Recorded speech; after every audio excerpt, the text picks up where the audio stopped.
Cari telespettatori, un altro appuntamento per scoprire una tipicità della regione del Veneto, e quindi attraversiamo in modo particolare 3 province, quella di Padova, di Vicenza e di Verona, e andiamo a scoprire il prosciutto veneto DOP, una specialità unica che ha delle connotazioni particolari e che risale ai tempi antichi. Prime menzioni e notizie si hanno intorno al 1400, ma in realtà ben prima, nell'epoca pre-romana, questo prosciutto era noto, prodotto naturalmente in modo leggermente diverso, ma le fasi sostanziali si sono mantenute inalterate nel tempo. Per exuctus, il termine latino che significa prosciugato, e infatti la prosciugatura del prosciutto, di questa carne cruda di suino, che dà la connotazione, che dà la caratteristica al prosciutto finito. E poi naturalmente l'area degli Ogani e dei Iberici e delle zone collinari nel veronese,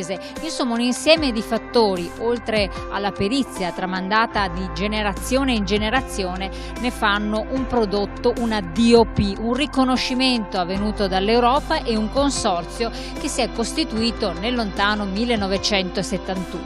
Ma ora lasciamo questa bellissima piazza, una delle piazze dei comuni, dei territori provinciali che abbiamo menzionato, ed entriamo in un prosciuttificio. Seguitemi.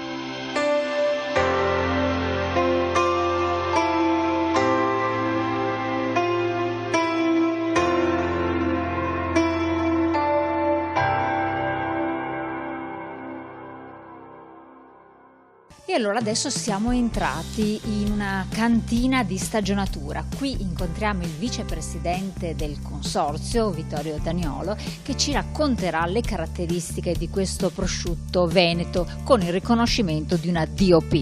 Grazie di ospitarci, ma grazie soprattutto al titolare di questo luogo, che dopo conosceremo insieme, ci racconterà anche le varie fasi di produzione, di darci ospitalità in modo di conoscere i segreti, cosa sta dietro alle quinte di uno straordinario prodotto del territorio. Perché del territorio?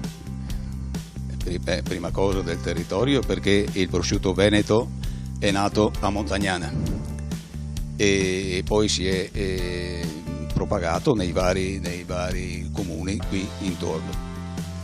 Per produrre questo meraviglioso prosciutto dobbiamo cominciare dall'inizio. La materia prima è la cosa principale. Materia prima che, come si vede, sono cosce di suino pesante, detto anche gran suino padano, e sono maiali da 180-190 kg macellati e poi portati nei nostri stabilimenti. Ecco, io lo interrompo un attimo perché so che ci sono ancora delle cose da aggiungere relativamente a questi animali. Il loro nutrimento è fondamentale. Il nutrimento è fondamentale, si basa a siero di latte, si basa, e poi c'è tutta una alimentazione che oggi come oggi viene drasticamente controllata. Che ruolo ha il consorzio a questo punto e cosa vuol dire ottenere una DOP? Sappiamo che ci sono state 2 fasi, 1971 per quel che riguarda la costituzione del consorzio e nel 96 il riconoscimento finalmente da parte dell'Europa. Vuol dire molto, una DOP vuol dire molto, perché dobbiamo dire queste cose, effettivamente serve più che altro per la tutela del prodotto, perché un prodotto, se non è tutelato, oggi come oggi può subire delle contraffazioni. Questo serve anche il consorzio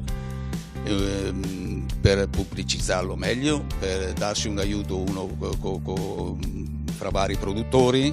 Ecco, il consorzio comprende 15 comuni del territorio veneto. Sì, oggi il consorzio comprende 15 comuni, compresi fra le province di Padova, Vicenza e Verona. Per il momento insomma abbiamo un territorio di questo tipo, speriamo che resti comunque limitato a quest'area perché dà appunto una connotazione particolare al prodotto stesso. Allora vicepresidente, noi la lasciamo un attimo in questo luogo straordinario, voi non potete neanche immaginare il profumo che aleggia, e ci portiamo a scoprire anche la fase produttiva. Venite con me.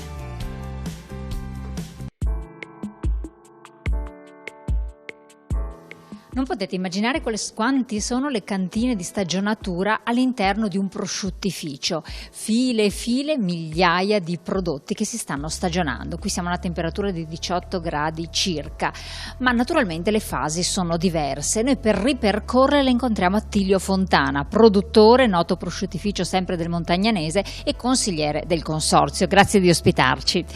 Ci racconti un attimo appunto adesso nel dettaglio come avviene la fase di produzione di questi straordinari prosciutti, poi indicheremo anche i marchi identificativi che è bene che tutti quanti conosciamo. La produzione avviene praticamente con la sola salatura di una coscia di suino pesante padano, come diceva il Presidente, proveniente soltanto da alcune aree del centro-nord d'Italia. Questo tengo a dire c'è un motivo. Il motivo è la reperibilità del siero di latte nella vicinanza dei caseifici di Parmigiano Reggiano e Grana Padano. Per questo motivo gran parte dei prosciutti di qualità italiani derivano da maiali nati ed allevati vicino ai caseifici. Buon gustai. Buon gustai, no, ma soprattutto perché il siero di latte veramente è un integratore proteico ad altissimo valore aggiunto per questo genere di suini. Suini che devono pesare appunto almeno 180 kg, devono avere almeno 9 mesi di allevamento, quindi devono avere una carne matura, completamente differente dai suini che vengono dal nord Europa, per dire. Allora, questa è un po' la connotazione tipica di un prosciutto veneto rispetto agli altri. Sì, beh, certamente ogni DOP deve avere un legame strettissimo con il territorio. Il nostro territorio garantisce un'alternanza di secco e di umido dal punto di vista climatologico, per cui questo prodotto che passa 4 stagioni ottiene il massimo del profumo proprio da questa alternanza. Sono dei segreti di produzione i vostri, anche legati a una serie di caratteristiche, quali? Se posso dire è l'accuratezza nella scelta della materia prima. Nella materia prima bisogna investire, e investire non soltanto risorse umane nel senso di sapere riconoscere le cosce che arrivano in stabilimento, ma soprattutto voler investire in termini economici. Per avere un grande prodotto serve una grande materia prima, quindi secondo me la bravura oggi del prosciuttaio, che sarebbe proprio il creatore di questa meraviglia, è la capacità di scegliere e voler investire sulla materia prima. Ecco, questa è la materia prima finita ormai, quanto tempo deve stare in stagionatura? Allora, secondo il disciplinare del consorzio di produzione, del consorzio di tutela, il prosciutto deve stagionare almeno 12 mesi. Questo è stato fatto nel 71 quando abbiamo fatto il disciplinare. Di fatto oggi, col cambiamento delle carni, con il cambiamento dei gusti dei consumatori che vogliono un prosciutto sempre più dolce, questo termine si è portato a 18 mesi minimo, anche perché se noi togliamo il sale, che è l'unico conservante, non abbiamo altra scelta che allungare la stagionatura. Qui proprio non ci sono né aromatizzanti né conservanti di nessun genere, solo sale e sempre meno sale. Per vedere la salatura, che è la fase iniziale sostanzialmente, poi ci saranno anche la lavatura eccetera, ci spostiamo da questa zona? Certamente andiamo giù nella fase cosiddetta fredda. Benissimo, allora andiamo a seguire questo disciplinare che sono le regole del gioco della produzione del prosciutto veneto.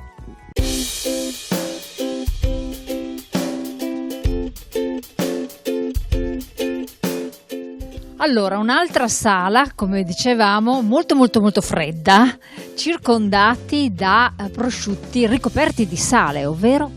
Questa è la prima fase, la cosiddetta salatura. Qui i prosciutti rimangono circa 2 settimane coperti soltanto di sale. Qui la discriminante tra il peso del prosciutto e quanto sale serve è appunto la permanenza del prosciutto sotto sale. La regola aurea per tutti i produttori è che un prosciutto rimanga sotto sale un giorno ogni chilo del suo peso, grosso modo. Poi naturalmente ogni produttore ha il suo segreto per toglierlo prima o dopo. E il sale è un conservante? Il sale è l'unico conservante. Ecco, il pregio di questo prosciutto, la salubrità, la sanità di questo prosciutto è che non c'è nessun conservante chimico di nessun genere, soltanto sale. E rispetto a 20 anni fa abbiamo il 20% in meno di sale, quindi anche da questo punto di vista siamo molto attenti. Una volta che terminano il periodo di salatura, cosa succede? Il prosciutto viene portato fuori, adesso vedremo la fase di dissalatura, e viene messo nelle prime celle di asciugamento, dove comincia una fase di disidratazione controllata.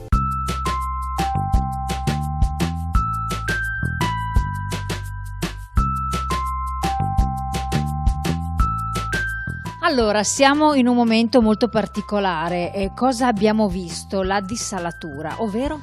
Praticamente i prosciutti hanno finito il ciclo di assorbimento del sale nella parte esterna, quindi vengono dissalati e vengono inviati a una sala di disidratazione, praticamente di asciugatura, la prima fase di asciugatura. Una volta veniva fatto tutto rigorosamente a mano, un lavoro improbo. Sì, diciamo che la macchina fa esattamente quello che l'uomo faceva fino a qualche anno fa, lo fa in maniera più omogenea, più concreta, diciamo, sì. Ecco, a proposito di testa del femore e altre parti del prosciutto, qui vediamo che tutti, anche quando erano appesi, hanno quest'osso che sbuca in un certo modo, tutti allo stesso modo, e qui c'è anche scavato, tagliato in modo particolare. Ci racconti un attimo questa preparazione preliminare? Questa preparazione, questi prosciutti sono come sono arrivati praticamente. Noi li abbiamo soltanto rifilati un po' giù. Adesso, tra 20 giorni circa, durante un intermezzo, diciamo, della fase di asciugamento, noi facciamo la toelettatura. Praticamente andiamo a ripulire attorno alla testa del femore, andiamo a segare l'anchetta, perché l'anchetta, cioè sarebbe l'osso iliaco, viene a sbalzo finché la carne cala, quindi dobbiamo segarla, e facciamo la pulizia sulla corona, togliamo quelle membrane che non servono niente, anzi possono frenare il processo di disidratazione, e quindi prepariamo il prosciutto per l'asciugatura, che poi durerà fino al 4º mese. Sono i 120 giorni invernali di una volta.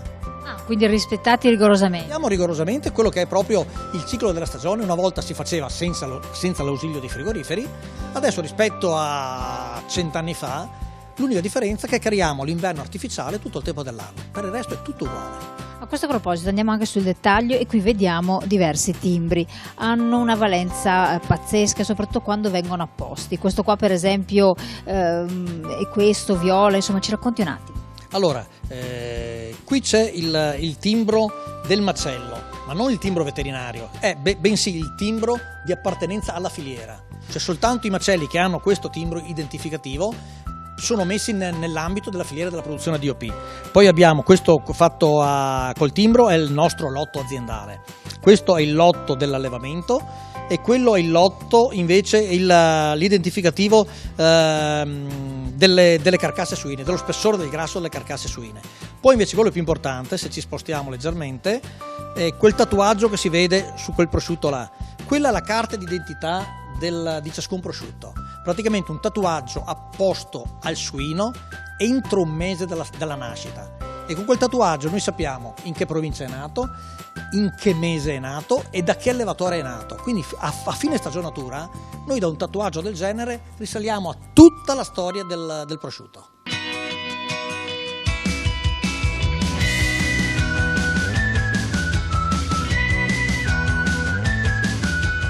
Allora, siamo comparsi in un'altra sala a 2 gradi centigradi, molto molto fredda, perché è la fase successiva all'operazione che abbiamo visto prima. Esattamente, quando i prosciutti escono dal sale vengono appunto spagati e vengono messi qui ad asciugare. Qui comincia la fase di asciugatura proprio, in cui bisogna togliere l'umidità più in fretta possibile, senza però correre il rischio di seccarli troppo per fuori. Quindi adesso è una cosa molto omogenea, ma abbastanza impegnativa.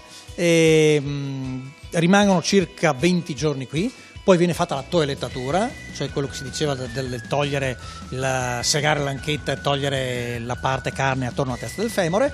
Dopodiché li rimettiamo in celle simili a questa fino al termine dei 120 giorni minimi previsti dal disciplinare, tempo in cui il sale che è nella parte esterna del prosciutto arriva fino al cuore per garantirne la conservabilità.